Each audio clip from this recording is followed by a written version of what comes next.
Hello guys, good afternoon and welcome back. मैं बहुत बहुत आप लोगों का आभारी हूँ कि आपने मेरी प्रीवियस वीडियोस को देखा और उनको लाइक किया। इसी संदर्भ में मैं आप लोगों के लिए आज एक और नया टॉपिक लेके आया हूँ जो कि बहुत यूजफुल है और जो कि काफ़ी ज़्यादा कंपनीज के अंदर जहाँ पर कि MIS रोल के लिए जितने भी एस्पिरेंट्स होते हैं जाते हैं उनसे इस तरीके के क्वेश्चंस को पूछा जाता है और ये कंफ्यूजिंग टॉपिक है। तो इस चीज में काफी ज्यादा बच्चे रिजेक्ट हो जाते हैं। तो इस चीज को किस तरीके से यूज किया जाएगा और क्या किया जाएगा इसी को ही हम आज देखेंगे।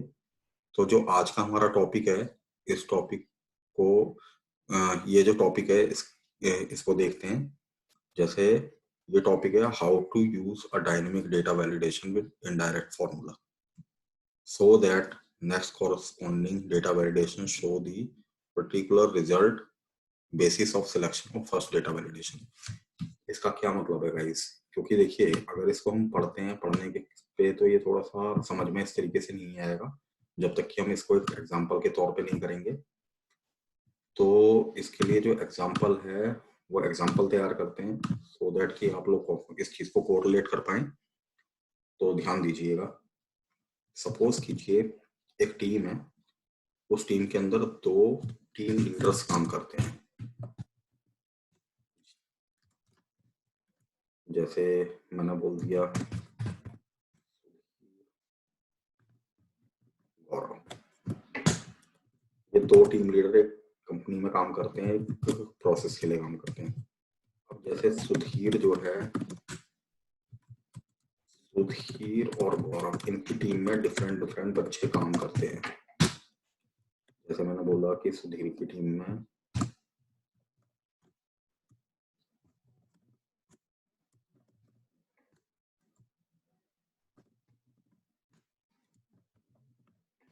ये लोग सुधीर की टीम में काम करते हैं और गौरव की टीम की अगर बात करी जाए तो गौरव की टीम में भी कुछ बच्चे काम करते हैं। जैसे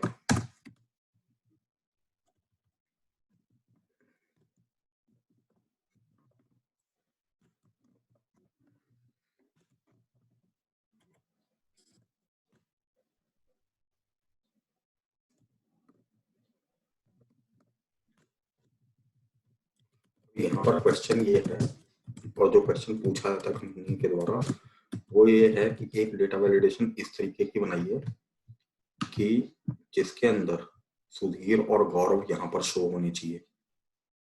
तो चलिए एक काम करते हैं, एक डेटा वैलिडेशन बनाते हैं और जिन लोगों को डेटा वैलिडेशन अप्लाई करना आता है वेल एंड गुड है, जिन लोगों को नहीं आता है उन लोगों को मैं बताता हूँ कि किस तरीके से डेटा वैलिडेशन अप्लाई किया जाता है।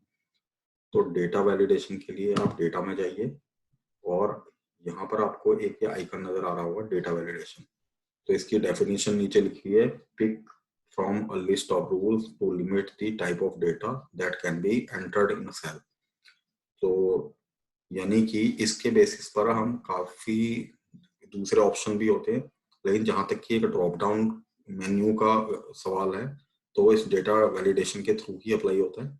तो मैंने इसके ऊपर क्लिक कर दिया और मैंने बोल दिया डेटा वैलिडेशन। तो ये आपके पास डेटा वैलिडेशन करके एक विजार्ड ओपन हो गया। इसके अंदर अगर यहाँ पर आप एनी वैल्यू करके एक आता है, इस एनी वैल्यू को एक्सपेंड कीजिए, यहाँ लिस्ट करके नजर आता है, आप इस लिस्ट पे क्लिक कर दीजिए। सोर्स पे क्लिक करने के बाद क्योंकि मुझे यहाँ पर असिस्टेंट ये जो टीम लीडर्स हैं इनके नाम शो करने हैं तो मैंने ये दो सेल का रेफरेंस यहाँ पर दे दिया इस तरीके से।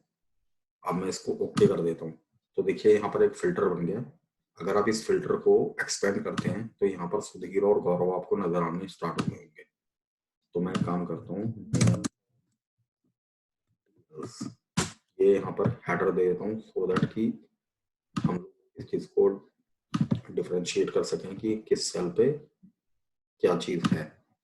और यहाँ पर नेम एसोसिएट्स लिखते थे तो इनके साथ काम कर रहे हैं। अब गाइस देखो, जो क्वेश्चन पूछा जाता है वो क्वेश्चन क्या है कि सपोज कीजिए कि यहाँ पर आपके सुधीर है और गौरव है। तो क्वेश्चन ये है कि जैसे बंदा सुधीर को सिलेक्ट किया तो सुधीर के ही बंदे यहाँ पर हाईलाइट होने चाहिए, अगर गौरव को सिलेक्ट करते हैं तो गौरव के बंदे यहाँ पर हाईलाइट होने चाहिए।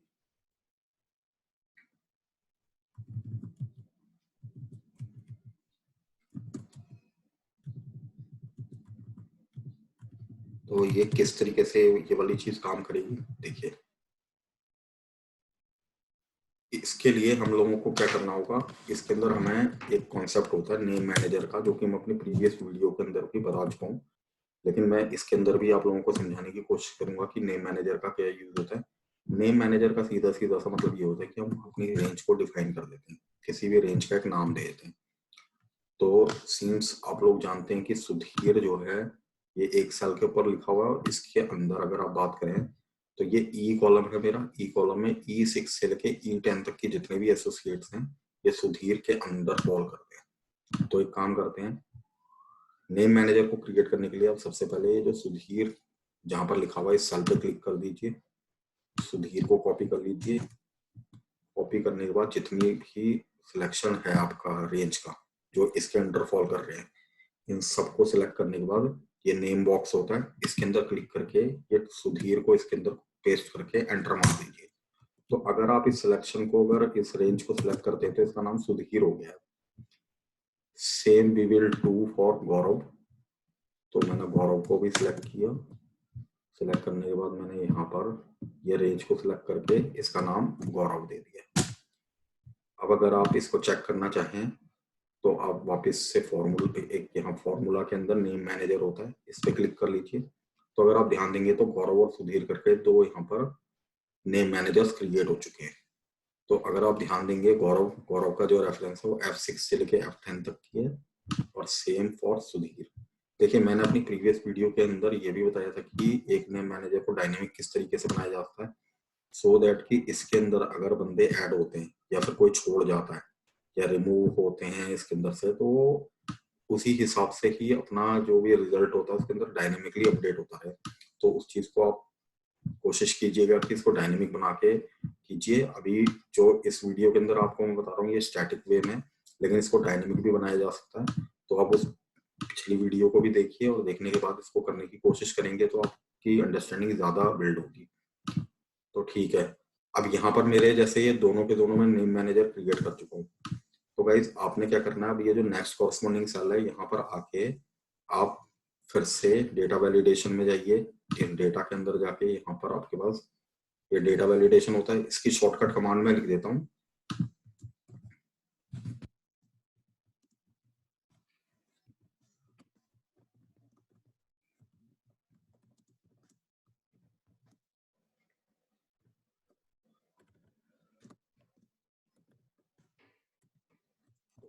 इसकी शॉर्टकट कमांड की होती है ALT-DL। तो जिस भी जगह में आपने डेटा वैलिडेशन अप्लाई करना है आप वहां पर रख के ALT-DL प्रेस करते हैं तो ये भी आपको डेटा वैलिडेशन में ही ले जाता है। यहाँ पर जाके आप लिस्ट सेलेक्ट कीजिए, और लिस्ट में जाके आपने एक फॉर्मूला यूज करना है, INDIRECT, इनडायरेक्ट। और इनडायरेक्ट का फॉर्मूला लगा के पैरेंथेसिस स्टार्ट कीजिए, और साथ में जहां पर भी आपने पहले ही डेटा वैलिडेशन लगाई होगी उसका रेफरेंस दे दीजिए सुधीर। That's it. अब आप इसको जैसे ही ओके करते हैं तो देखिए सुधीर की अगर मैं बात करूं तो सुधीर के अंदर पूनम, पूजा, अनम, नरेश, मुकेश ये नजर आ रहे हैं। ठीक है, इसको मैं किसी एक को सिलेक्ट कर लेता हूँ।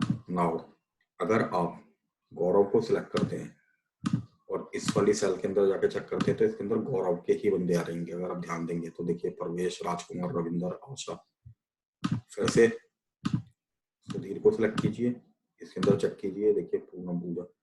तो ये इस तरीके से ये डायनेमिक है, और ये हमारा काम आता है जब हम किसी तरीके की रिपोर्टिंग बनाते हैं जहां पर हमें डेटा को सेग्रीगेट करके दिखाना होता है अपॉन सिलेक्शन ऑफ जितने भी पैरामीटर होंगे उन पैरामीटर्स के बेसिस पर।